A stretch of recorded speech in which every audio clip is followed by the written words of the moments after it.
Welcome to Shashi TV. నేను మీ Pawan. Congress party ప్రచారానికి తెలంగాణ నుంచి కాదు, ఆ గాంధీ లేడు, ఈ గాంధీ లేడు, ఢిల్లీ నుంచి డూప్లికేట్ గాంధీలు అందరూ దిగిర్రు.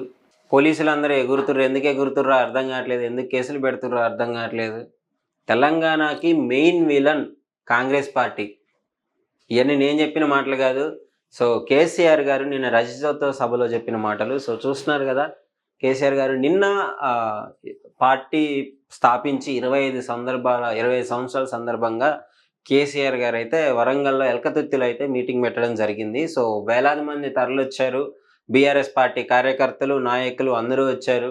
సో అయితే అసలు ఏం జరిగింది అని చెప్పేసి స్టార్టింగ్ నుంచి ఎలా సంపాదించుకున్నారు తెలంగాణ రాష్ట్రాన్ని, ఎంత ఫైట్ చేశారు, ఎంతమంది ప్రాణత్యాగం చేశారు అని చెప్పేసి ప్రతి ఒక్క విషయాన్ని మాట్లాడడం జరిగింది. మాకెవడూ తెలంగాణ ఇయ్యలేదు, ఇచ్చినట్టు బిల్డప్లు ఇచ్చుకుంటున్నారు బయట. కష్టపడి మేము మా ప్రాణాలు బలిచ్చి, మేము చెమటొచ్చి, మా రక్తాన్ని చిందించి, ఉద్యమాలు చేసి తెలంగాణని సంపాదించుకున్నాం. అప్పుడు కూడా ఇచ్చేదానికి కథలు పడ్డారు, అది చేసిర్రు, ఇది చేసిర్రు, మాయమాటలు చెప్పిర్రు, కానీ మేము దేనికి లొంగలేదు అని చెప్పేసి కేసీఆర్ గారు నిన్న సభలో మాట్లాడడం జరిగింది. అదేవిధంగా సభ స్టార్ట్ చేసే ముందైతే ముఖ్యంగా కాశ్మీర్లో పహల్గామ్లో ఏదైతే జరిగిందో ఇన్సిడెంట్, చనిపోయిన వారికి అట్లీస్ట్ ఒక 2 నిమిషాలు మౌనం పాటించి వాళ్ళకి రెస్పెక్ట్ ఇచ్చి మాట్లాడడం జరిగింది.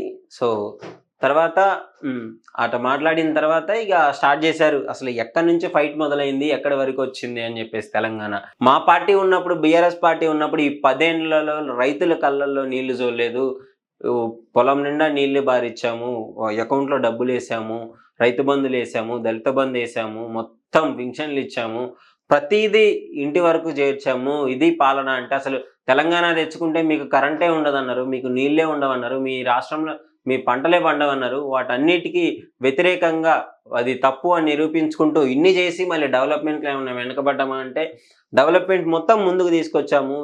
ఒక 9,000 ఉన్న దాన్ని 3 లక్షల వరకు మన ఆదాయం చేసుకున్నామంటే, ఇంత చేసుకున్న తర్వాత కూడా ఇప్పుడు మళ్ళీ కాంగ్రెస్ పార్టీ వచ్చింది, మళ్ళీ అదే పని చేస్తుంది, మళ్ళీ వెనక తీసిపోతుంది రాష్ట్రాన్ని. కాంగ్రెస్ పార్టీకి తెలంగాణ ప్రజలంటే అసలు నమ్మకమే లేదు, వాళ్ళు పట్టించుకోరు. తెలంగాణ ప్రజలు ఏమైనా కాంగ్రెస్ పార్టీకి అనవసరం అని చెప్పేసి, అసలు పంటలకు నీళ్లు లేవు, రైతులైతే చచ్చిపోతున్నారు అని చెప్పేసి ఇవన్నీ మాట్లాడడం జరిగింది కేసీఆర్ గారు. మరి ఇవన్నీ చెప్పిన తర్వాత కాంగ్రెస్ నాయకులు ఊరుకుంటారా? కాంగ్రెస్ నాయకులు కూడా ప్రశ్నిస్తున్నారు. ఎవరికి పుట్టిన పథకాలు మీ, అసలు ఎవరికి ఇచ్చిన పథకాలు, నువ్వు ఫామ్ హౌస్లో పాలన నీది అని చెప్పేసి కొంతమంది కాంగ్రెస్ నాయకులు కూడా కౌంటర్లు కేసీఆర్ గారికి ఇవ్వడం జరుగుతుంది. మీ హయాంలో మంచిగా చేసి ఉంటే ఇప్పుడు ఇంత దౌర్భాగ్య స్థితికి అపోజిషన్ కూడా లేకుండా ఎందుకు వచ్చేది? అన్ని సీట్లకి అంత తక్కువ సీట్లు మీకెందుకు వచ్చాయి? స్టూడెంట్స్కి మీద దండయాత్రలు చేసుడు, స్టూడెంట్లను కొట్టించుడు, ఇవన్నీ చేసింది మీరు, మేం కాదు అని చెప్పేసి కాంగ్రెస్ నాయకులు కూడా మాట్లాడడం జరుగుతుంది. సో మరి ఇప్పుడు మా హయాంలో మంచిగా జరుగుతున్న దాన్ని ఎందుకు మాట్లాడు, సన్న బియ్యం ఇస్తున్నాం దాన్ని ఎందుకు మాట్లాడు, ఉచిత కరెంట్ ఇస్తున్నాం దాన్ని ఎందుకు మాట్లాడు, రైతు బంధులు టయానికి అందిస్తున్నాం, మీరు 10,000 ఇస్తే మేము 15,000 ఇస్తున్నాం, ఎందుకు మాట్లాడు అని చెప్పేసి కాంగ్రెస్ నాయకులు ప్రశ్నిస్తున్నాడు. సో అంటే ఒక పార్టీ అంటే విమర్శలు సహజం. ప్రతి పార్టీకి ఆ పార్టీ ఈ పార్టీ విమర్శించిన, ఈ పార్టీ ఆ పార్టీ విమర్శించిన, ఇది కామన్ గా జరుగుతుంది. ఈ హెచ్సి భూముల మీద కూడా మాట్లాడడం జరిగింది. మా హయాంలో కాకతీయ చెరువులు అవన్నీ తీసుకొచ్చి చెరువులు తీసి ఈ మంచిగా చేసి వాటర్ మొత్తాన్ని తీసుకొని వస్తుంటే, ఈ హయాంలో మాత్రం భూముల్ని కబ్జా చేసుకోవడాలు, భూముల్ని నాశనం చేయడాలు, చెట్లను నాశనం చేయడాలు అని చెప్పేసి కేసీఆర్ గారు మాట్లాడుతున్నారు. సో ఇప్పుడు కాంగ్రెస్ నాయకులు కూడా మేము ఎవరి భూమి కబ్జా చేసాం, ఏం నాశనం చేసాం మాకు చూపించడం అని చెప్పేసి వీళ్ళు మాట్లాడడం జరుగుతుంది. సో హెచ్సి వివాదం కూడా మళ్ళీ ఒక్కసారి తెర మీదకి తీసుకురావడం జరిగింది. సో ఏదున్నా సరే మీ అభిప్రాయం ఏంటి? నిజంగానే 10 ఏళ్ళ పాలన కేసీఆర్ గారు ఉన్నప్పుడు బాగుందా? ఇప్పుడు కాంగ్రెస్ పార్టీ వచ్చిన తర్వాత 1.5 ఇయర్, 1 ఇయర్ దాటిపోయింది, 1.5 ఇయర్ వస్తుంది. సో వీళ్ళు చేసిన పథకాలు, వీళ్ళు పెట్టిన ఈ పాలన వీళ్ళది బాగుందా అని చెప్పేసి మీరైతే కామెంట్ రూపంలో తెలియజేయండి. ప్రజలు కూడా చాలామంది కన్ఫ్యూజన్లో ఉన్నారు, అసలు ఏ పార్టీకి సపోర్ట్ చేయాలి అనే విధంగా ఉన్నారు. ఎందుకంటే కొంతమంది ఏమో మాకు అప్పుడు బాగుంది, అసలు ఇప్పుడు మొత్తం నాశనం చేసుకున్నాం మేము అంటున్నారు.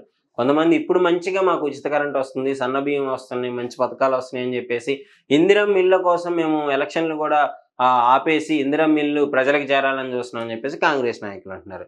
సో అసలు మీ అభిప్రాయం ఏంటనేసి డెఫినెట్గా కామెంట్ రూపంలో అయితే తెలియజేయండి.